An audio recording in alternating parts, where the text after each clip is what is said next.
Welcome, Adrienne. Thank you so much for letting us share or sharing with us at Chain Film Festival your documentary Bean. For all the viewers, I'm very fortunate to know Adrienne as a filmmaker, and I think this is the first documentary I've seen of yours, which is Yes, yeah. because it's the first I've ever made. Yeah, which is Yeah. really interesting because often filmmakers make documentaries first and then move into, narrative filmmaking, but you sort of explored this, which I want to talk about because this documentary has such a, such a personal message, and you put a lot of your personal experiences into this film, and I would love you to talk about what that is like as a filmmaker, bringing something so personal to the screen and the process of doing that. Yeah, it was it was tricky in the sense that I wasn't sure if I should do it, mainly for myself because of where I was in my emotional state. Um, it had literally was just a month ago, at the time that I decided to make the micro short documentary of Little Bean. So I it was a big debate on using my story, I guess. But the more I thought about it and the more I realized that a lot of people were I knew a lot of people that experienced it but never talked about it. Because it's kind of one of the things that whenever a family undergoes a miscarriage, it's it's private, but at the same time you feel really alone and you don't realize how many other women or families have gone through that or couples have gone through it. And so I felt making the documentary and kind of putting a light to it a little bit would help others as well and not feel so alone, especially during the pandemic. And it happened at the high point of the pandemic. So um, it being the subject in that way is a little scary. Because you being a narrative filmmaker, you're creating stories. The script is it's all fictional. It's not, unless you're making a biopic. Um, Most of what I do is fictional. Uh, yeah, so that was a learning experience for me. But I've always wanted to make a documentary, so that it kind of gave me an opportunity to use something that I knew really well and that I felt would help other women. Yeah, no, that's really amazing. How did you go about in that medium of deciding how to piece the story together? Because obviously you don't have a narrative script to go by. So what was that process like? I think for me, I went at it as a narrative filmmaker mentality. So I created a story of truth because everything I was saying was true.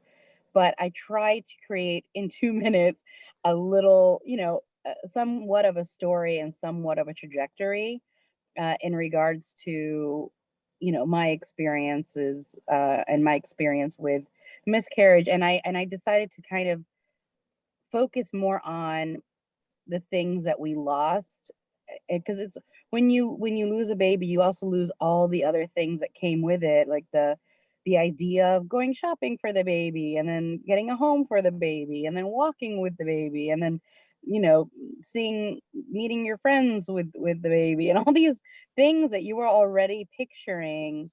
It, all of a sudden it's you're not only have you lost the baby, but you've lost this other life that you were already planning for. And so I tried to create that in 2 minutes with the short that I made. And that's kind of the direction that I was going for.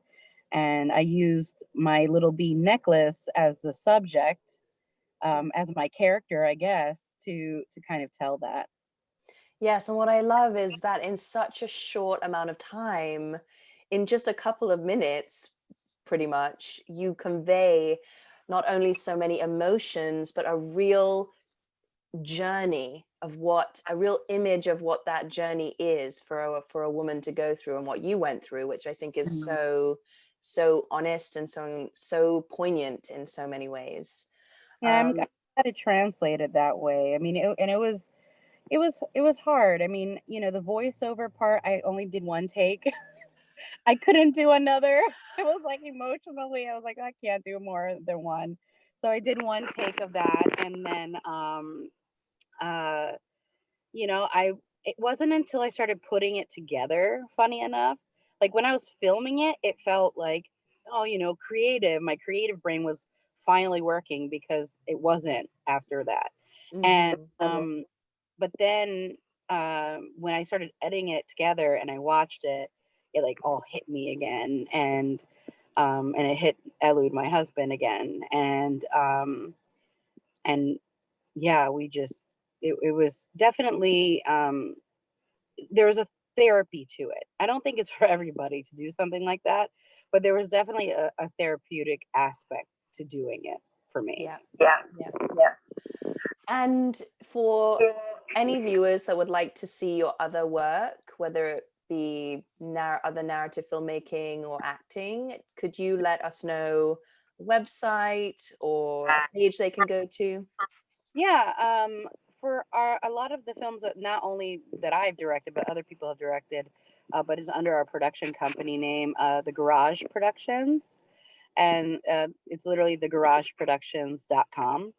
And then my personal website for directing is directed by ADRIENNELOVETTE.com.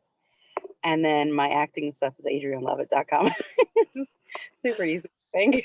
But Great. Well, thank you so much, Adrienne, for taking part in this Q&A. And we hope Little Bean will continue to be shared with people that need to see this and have been through it themselves. yeah, thank you. Thank you. So Patrice, welcome. Thank you so much for joining us. And it's a pleasure to have your film Saturday Grace as part of the Chain Film Festival. Could you, for everyone that's going to be watching, could you just give us a little bit of info about your involvement in the film? Sure. Well, yes, thank you for having me on here, Ella. And in terms of my involvement in the film Saturday Grace, for that short film, I wrote it, I directed it, and I also did the editing, a majority of the editing and color grading for it as well. So those are my positions when it comes to Saturday Grace. Wonderful, amazing. Yeah, I found this film is incredibly beautiful, very unique, with the sort of structure of the film having a more traditional short film structure, but also including the dance elements to the film, which I thought were incredibly stunning. It's a very high quality looking film as well. Thank So you. congratulations on that. I know it's hard to achieve on a potentially small budget. Yes. Can you just tell us a little bit about the process of integrating the dance into this film, as it is so unique? Yes, sure. So when I was still in the screenwriting phase of this film before shooting actually began, I wanted to tell a story not just about a friendship between a woman who just lost her husband and she's sort of adrift in life, and between a homeless woman in a park, but also a film that incorporated how dance, an art form, is something that's important to these two characters, and how art can really along with other things, because faith is also an important part of the film, how art and faith can, help people heal and help them go through life. And so when I was putting in dance in this film, there's both the dance of worship that I grew up in the church, worship dance, which is what the main character, Ayana, does. And then there's, of course, the more Broadway, sort of like Fosse inspired dance movements that Lila, the homeless woman in the park, an ex-Broadway dancer, shows us during the film. So those are the two dance aspects that are in there. Yeah, no, it looks incredibly beautiful. And how did you choreograph that as well, or did someone else choreograph that? No. Well, yeah, I mean, I just say that because I'm not a dancer. Okay. I've never, I may have tried like when I was younger, but didn't really work out. So I definitely left that to a professional. Paul, he was my choreographer. He was, very very hardworking. He gave like great advice because he's been doing this for years, and he really did take out the time to craft the movements with both of the actors because he was basically forming dance movements for two different types. Like I said, the worship dance and also the more Broadway inspired, and both of them flow and serve the narrative very well. Yeah, no, they really do. I love that contrast between the two styles. It brings out so much of the characters as well, which I think is wonderful. And what I love about the film also is the ending has a kind of ambiguity to it. Like we don't know, you get a sense of she's healing in some way, but there is, because there's no words and it's all done through dance, there is that kind of unknown sense to it. Can you tell us what you are hoping the audience will take away from this choice? Sure. Well, what I hope that the audience takes away from that ending where, she's dancing without words is that I don't want people to step away thinking this is a straightforward, easy ending. Because if you lose someone in your life, even if you have, faith and art and you have like this new friendship, it's not an instantaneous, oh, I'm instantly a better person now. It's very much a process, but I just wanted the ending to, the ending is how it is now is because I wanted to emphasize that it is a process and she's taking those steps to not just be swallowed up by grief. She knows that there is someone that she can connect to, and of course she knows that there's this art form and faith that's there for her as well. So not an easy ending, but it is a step in a more positive direction. Yes, though, to be honest, those are always my favorite endings in films, when we get to kind of make our own personal choices about the characters. And before we finish with our time, because this is such a unique film with these different elements, can you tell us just one thing that happened on set that was maybe surprising or challenging that you had to work through? Sure. So yeah, it was, independent, low budget short film. And of course, we're working with limited resources in terms of, you know, money and time and things like that. But everyone on board, we knew that we were working on something that wasn't like, a Hollywood blockbuster. So we really had to be, quick on our feet and innovate when we're, shooting this. And pretty much it was a weekend, a Saturday and Sunday, to go through all those scenes and to, complete the film from start to finish. So I guess a couple of challenging things would be, when you're shooting outside, you are at the mercy of conditions, like weather conditions and also sunlight. We shot this in October. So of course, getting close to the end of the year, you start losing daylight faster. So that was definitely one thing to keep in mind as in terms of continuity. That was also an issue in the church as well. I mean, as you can see in the film, it's a very beautiful space, the South Bushwood Church, and very warm, great lighting. But that was a combination of, the director of photography and her camera team and, everyone else just sort of lighting so that we could perfect that sort of nice glowy look while combating the fact that we were losing light outside, which could affect things as well. Like we wrapped pretty late on that Sunday, like at night. So that's what those were some of the challenges. Okay, well, you definitely got over those challenges very, very well. Thank you. But yeah, thank you so much for your work and for joining us today. We're again so thrilled to have Saturday Grace part of the Chain Film Festival, and we wish you all the best as it continues to screen, hopefully throughout New York and beyond. Well, yes, I mean, it's definitely going to be more of a virtual screening because of how it is. But yes, I am looking forward to that. And thank you again, Ella, for being able to talk with me about Saturday Grace. So we are here, Devi and Jordan. Thank you so much for joining us. You lovely filmmakers have brought us Like a Daughter, Like Mother, which was hilarious, I have to say. Oh, great. So just for the viewers, can you both tell us just in 20, 30 seconds a little bit about yourselves? So I have returned to the business after well over 30 years. And I started to get my feet wet by taking classes, doing some short films. And then last year I was having a very big birthday. It wasn't 50. That was very sweet of you to think that. But and this film was a gift to myself. But prior to those 30 years, I had pursued a career. I was on all the soap operas, and I also was senior publicist at Paramount Pictures. Oh wow, gosh. So you were acting and the publicist at Paramount Pictures. Right, That right. is incredible. Yeah, it was great fun. Great. And what about you, Jordan? Yeah, so I have been an actor in New York for about 13 years now, focused more on film and television. And I had the great fortune a couple years ago of being in class with Debbie, an acting class focused on film that we took together. And she was like, I wrote this script, do you want to read it? I'm like, oh, it's just so amazing. So proud of her. And yeah, that's where we connected, and just so excited to get to do this film with her and some awesome people.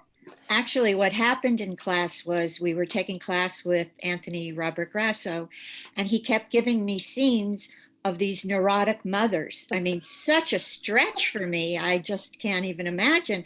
And I would ask Jordan to be my reader for my daughter. And she said, oh, I love playing your daughter. So of course it was just a no-brainer. Hey. No, And she has become like perfect. another daughter to me. yes. Well, I was going to say it comes across very authentically. And I was going to ask, because the script is so authentic of a particular mother-daughter relationship. So was this completely fictional? As in, you don't need to tell us about your personal life, but did you draw from, what was your writing process like, bringing in those types of relationships? Okay, so my daughter and I are extremely close. Actually, every day my daughter, son, and I are in a group text throughout the day, throughout the night, everything as to showing pictures of what we're eating for lunch and dinner. I mean, it's really crazy. But so I have a very, very close relationship with my daughter. I've never done online dating. I've been married for 36 years. Hats off to people who do it. It must be very difficult. My daughter did tell me that she thought I was a little more like my character than I'm not. So I was like, what? There might be a few lines that I've said to her and she said to me, maybe. Well, I think that's why a lot of the dialogue comes across as so authentic, because we write in a strange way, we write what we know, don't we? Right. And I find that this short film, obviously there's many types of short films, but I find this short film has a very high, it has a very high budget looking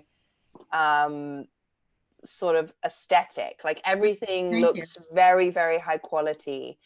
And can you give some tips about how you achieve this in terms of crew and cinematographer and all the work that they did?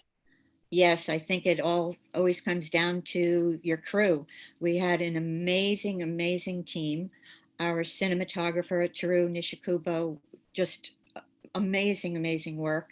And our line producer, Megan Martin, who actually played the server in the restaurant, did our scene design, and just, she's amazing. No, it always comes down to the crew. I mean, obviously it starts with a good script, a good cast, but then, a really great team. And I was lucky that the whole producing team, our line producer, my AD, Montana Rock, who plays the driver, was also a script consultant. Randy Sloan was hoping to be with us today, producer extraordinaire. So Randy, Megan, and Montana, we all worked together on another film, Fresh Air. And I think that also helps, that when you really know your team and you know how you work with each other and you know what your expectations are and your values, that all just comes together. Yes, especially, you know, even if you don't necessarily have a large budget. Right. Right. No, that's great. And let's talk about being a writer slash producer slash actress leading the short along with Jordan. What advice would you give to other actors who might be wearing many hats? If you could give us a few takeaways on that. Well, I think it all comes down to being really, really organized. Again, having a great crew, being able to delegate responsibilities to people that you know will be there for you, and just really great time management skills and organizational skills, and just having a really clear vision of what you want.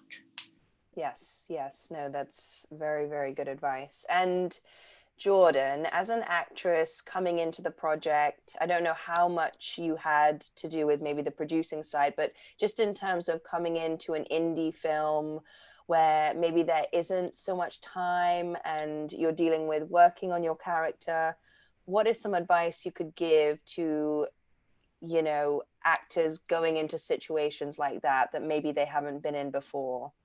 That's a great question.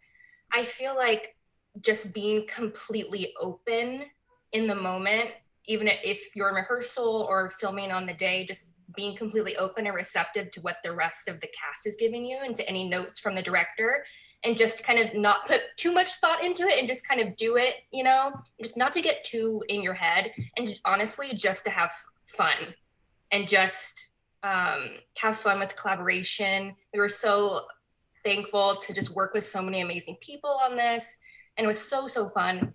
Yeah, so I think just being open and having fun, not to get too in your head, and just have a great time.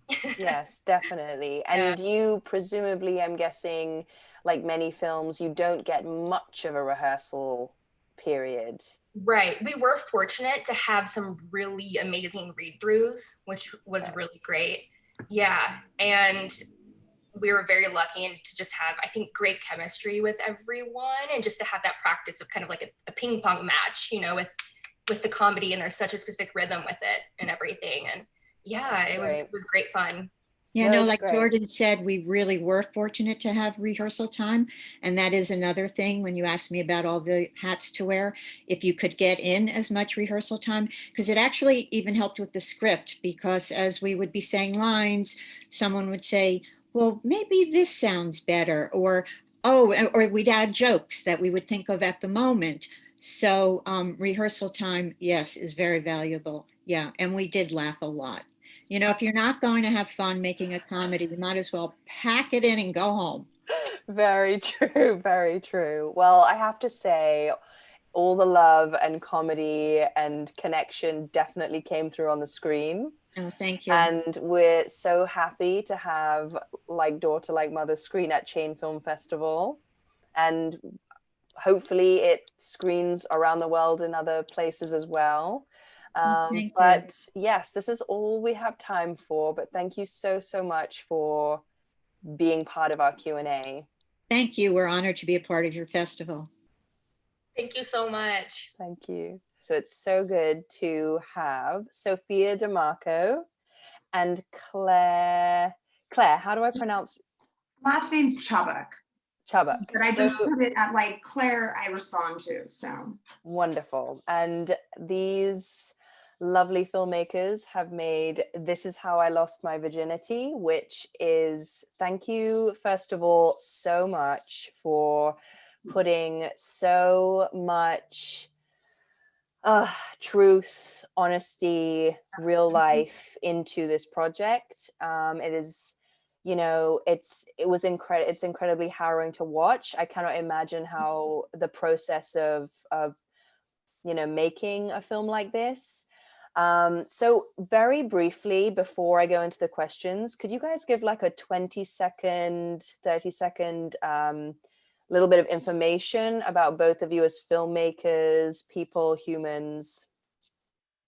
20 seconds, go. I guess just for this film, we're artists and we're best friends, and it's I've been studying with her mom for the last like 10 years, Ivana Chubbuck, and you know, she inspired me to really get through my trauma in the only way that I knew how, which was art. It's been the only way that I've ever been able to just get through things like I guess mental health, the things that go on in my head, you know?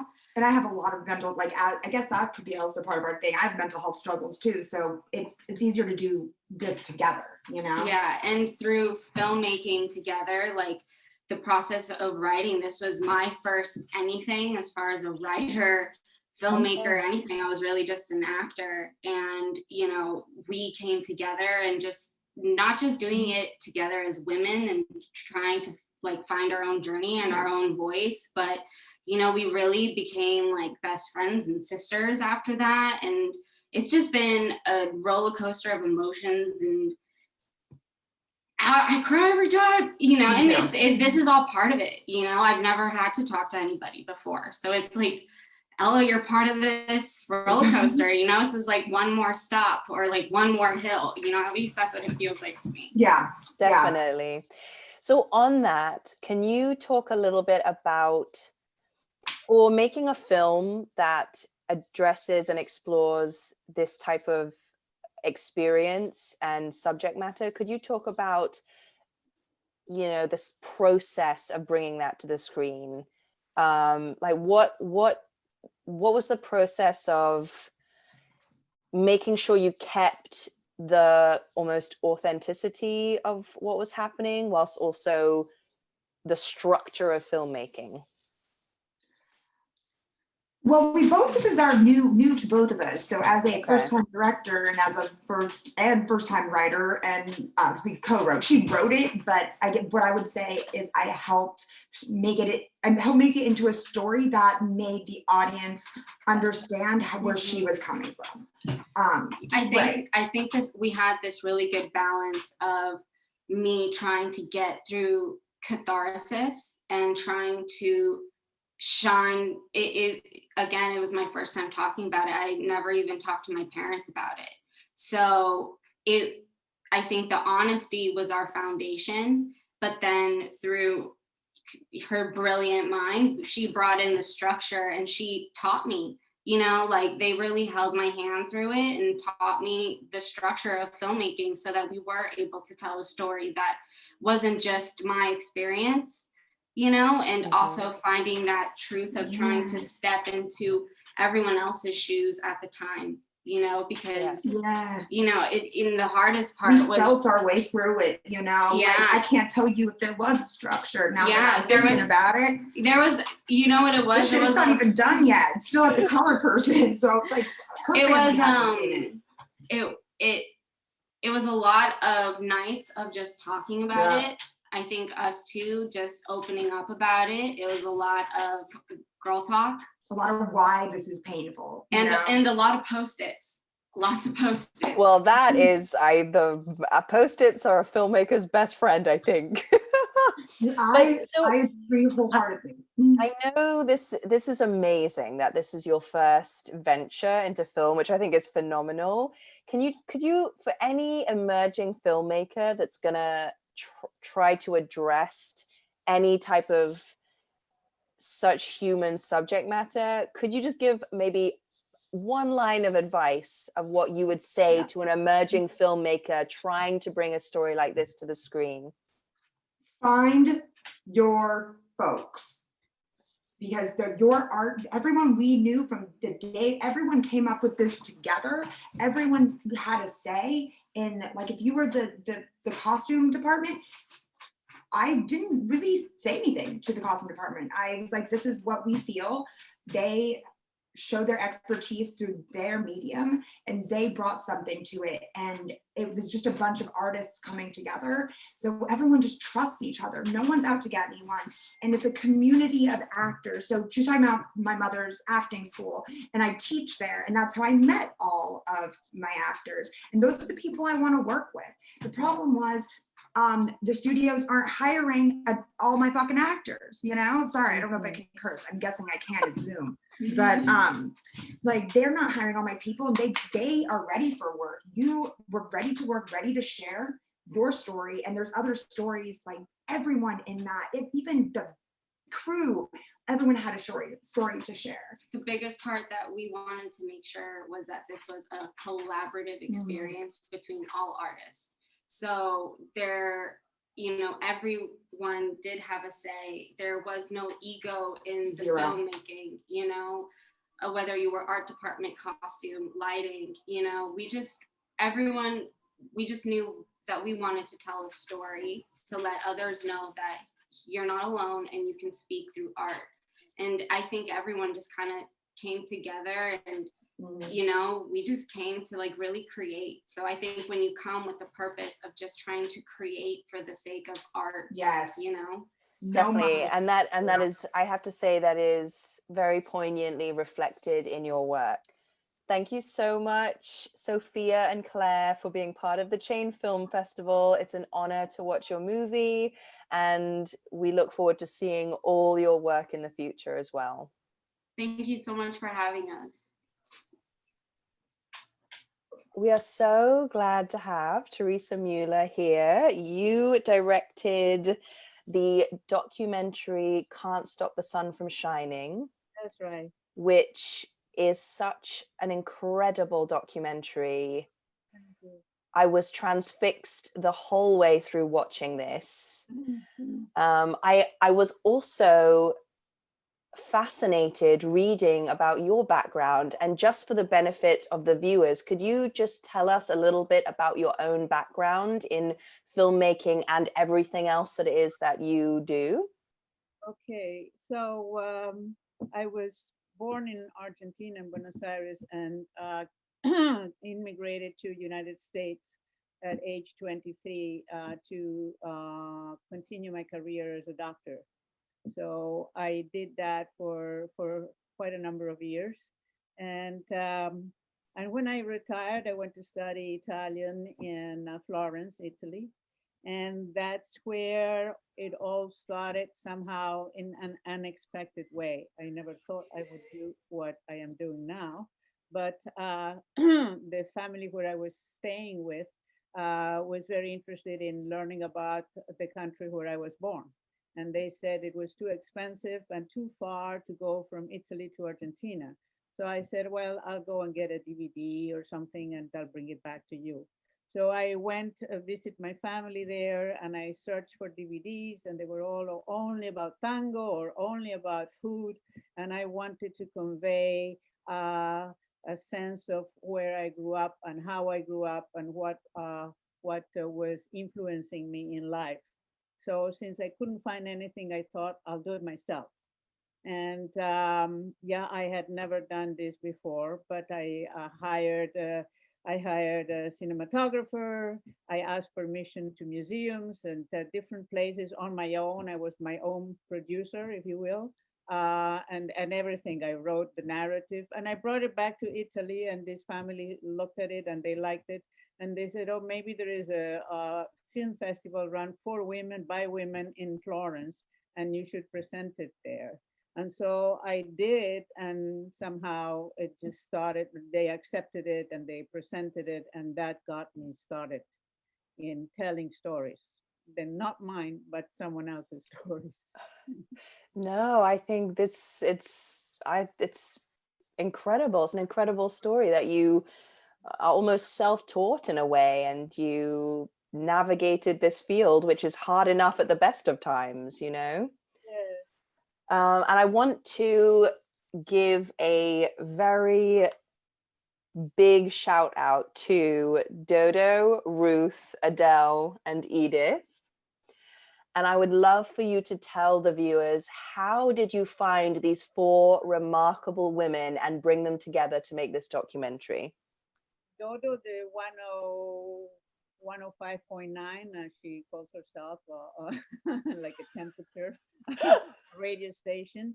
Dodo, I know since 1983, when I got a place by the beach where she was living, And so we became friends, even though there was a lot, a wide range of years between hers and mine.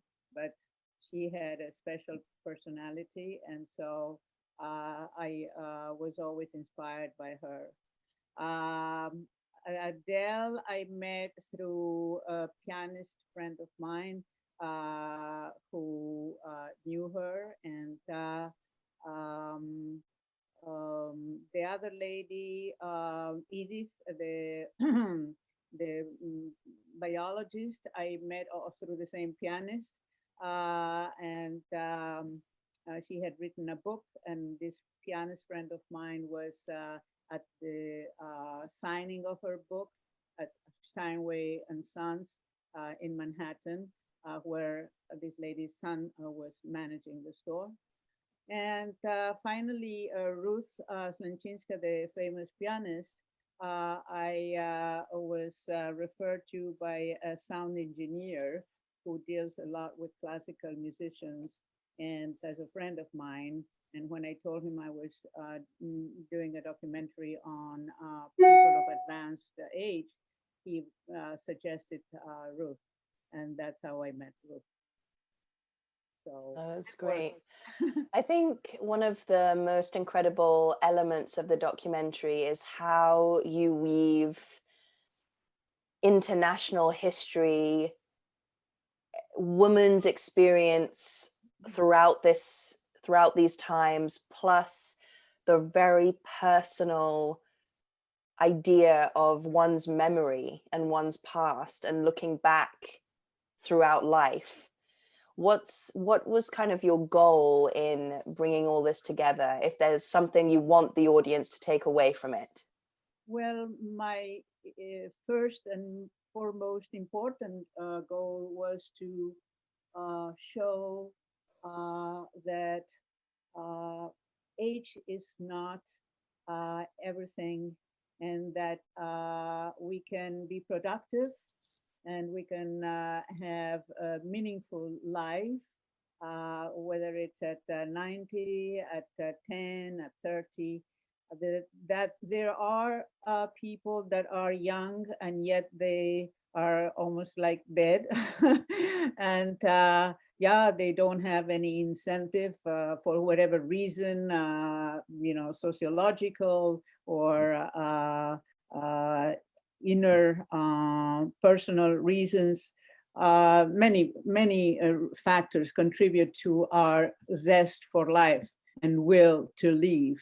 But it was my intention to show that that we can age gracefully as long as we are healthy, and that's something that in some ways we might have control of, but not always. So that was my original plan, to unravel what what elderly people can do, and that it's not all over when you're 50 or 60. And yeah, I'm not there yet, but I'm also not in the average age of filmmakers. When I go to festivals, I realize that I'm not at their age, but it's okay. Yes, no, I think that's wonderful. It's so true. It's not about the age at all. I like all the quotes. I was enjoying reading every quote that you had within the documentary, and they are so true, all of them. All right, well, thank you so much, Teresa. Oh, thank you. It was a pleasure meeting you, and thank you for all your words and for your work at the film festival. I wish you all the best success with all the programming that you're having, and maybe we'll talk another time with another film. Sounds great. Thank you so much. Thank you. You. Pleasure meeting you. Okay. You too. Bye. Bye.